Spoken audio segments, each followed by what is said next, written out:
Hello friends, बुकीपीडिया पर आप सभी का स्वागत है।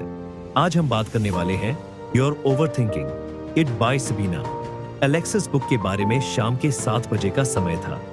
नेहा अपने कमरे की खिड़की के पास बैठी थी, हाथ में चाय का कप और सामने मेज पर रखी एक किताब। बाहर हल्की बारिश हो रही थी और खिड़की से ठंडी हवा उसके चेहरे से टकरा रही थी। नेहा का दिल अजीब सा महसूस कर रहा था, जैसे कुछ खो गया हो या शायद कभी मिला ही नहीं। वह अक्सर सोचती थी कि वह इतनी अच्छी है, फिर भी उसकी जिंदगी में वह कनेक्शन क्यों नहीं आता जो उसकी सोल को पूरा कर सके।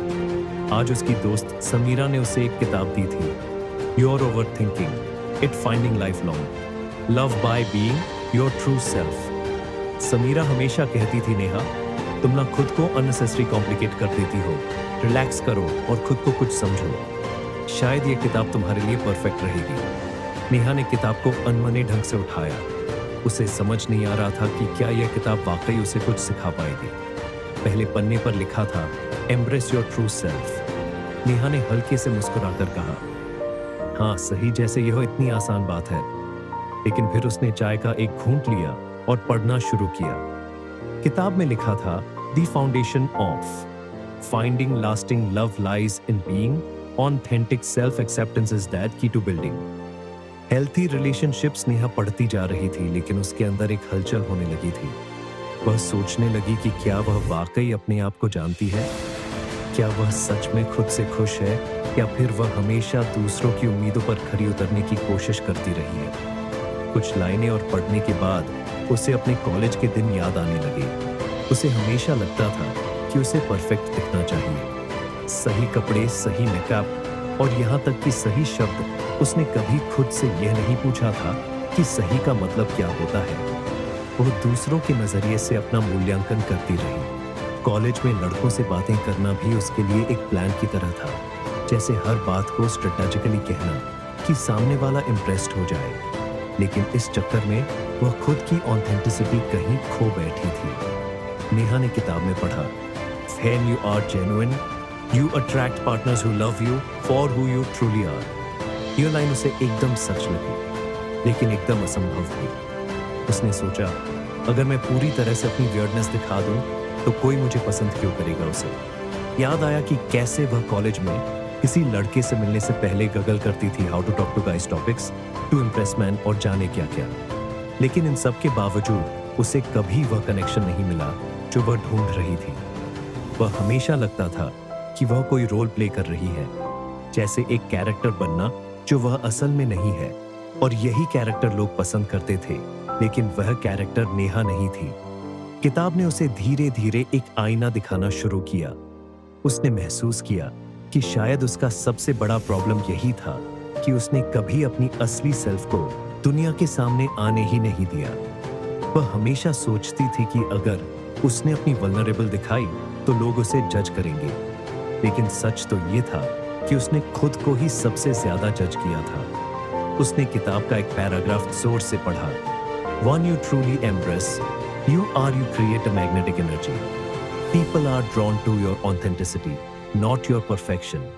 नेहा मुस्कुराई और सोचने लगी कि क्या सच में ऐसा हो सकता है क्या? अगर उसने अपना फनी साइड, अपने ऑनवर्ड मोमेंट्स और अपनी डीप फीलिंगलेस के एक किस्से को याद किया। एक बार उसने अपने क्रश आदित्य से बातें करने की कोशिश की थी। आदित्य उस समय क्लास का सबसे पॉपुलर लड़का था।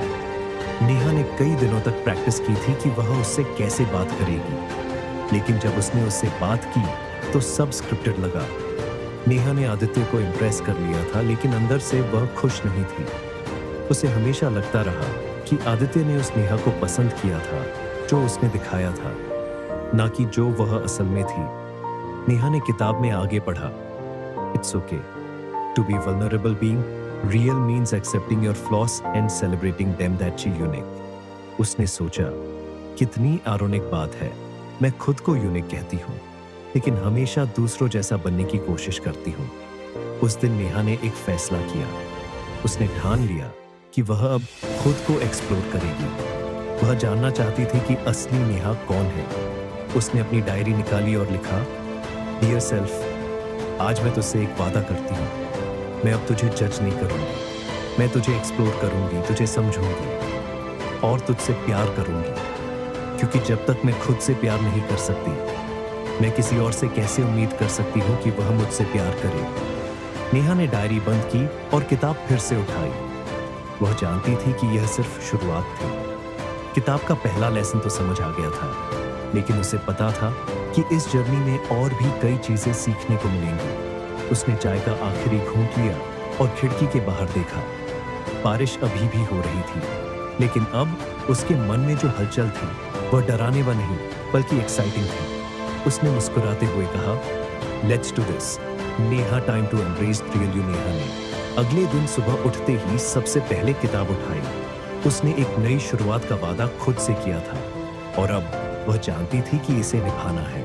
उसने किताब का अगला चैप्टर खोला, जिसका शीर्षक था ओवरकमिंग ओवरथिंकिंग। पढ़ते ही उसे समझ आ गया कि यह चैप्टर शायद उसी के लिए लिखा गया था। नेहा का दिमाग हमेशा सवालों से भरा रहता। संगीता था। अगर आपको हमारी फ्री समरी अच्छी लगती है तो आप हमारे चैनल को सब्सक्राइब कर सकते हैं, हमारी मेंबरशिप खरीद सकते हैं या हमें यूपीआई के थ्रू सपोर्ट कर सकते हैं। अब समरी पर वापस चलते हैं।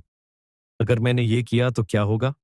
अगर उसने ऐसा सोच लिया तो क्या मैं सही कर रही हूं? ये सारे सवाल उसके दिमाग में बिना रुके